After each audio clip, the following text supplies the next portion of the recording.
May 11th through the 16th, Hendersonville has been celebrating Preservation Week. This is a tradition started by the National Register of Historic Places, the National Trust, since 1971, and we've had different events each day of the week. Today we will be doing Main Street tours, a walking tour at 10 o'clock and again at 2 o'clock. Our final event is tomorrow, when we will have tours of the underground.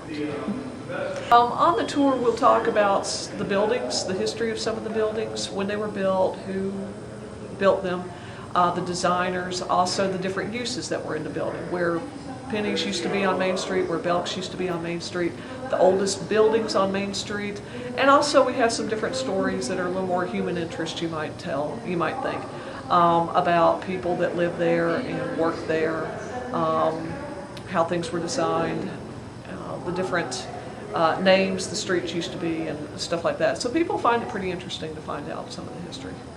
It's not just Main Street, but we've also done tours of the 7th Avenue district. But Main Street certainly is the center of the county. It has been here since the county was formed in 1838. It's kind of the heart of the town. It's where the tourists come, so the more history we can keep on it, I think everyone benefits.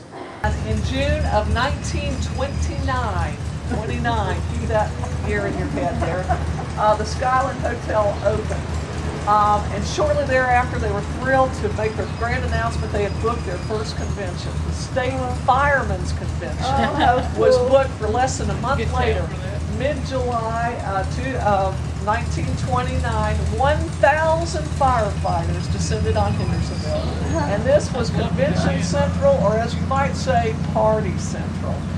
Regardless of Prohibition, the amount of alcohol coming out the windows in fruit jars, moonshine jars, liquor, that kind of stuff, they made a mess in there.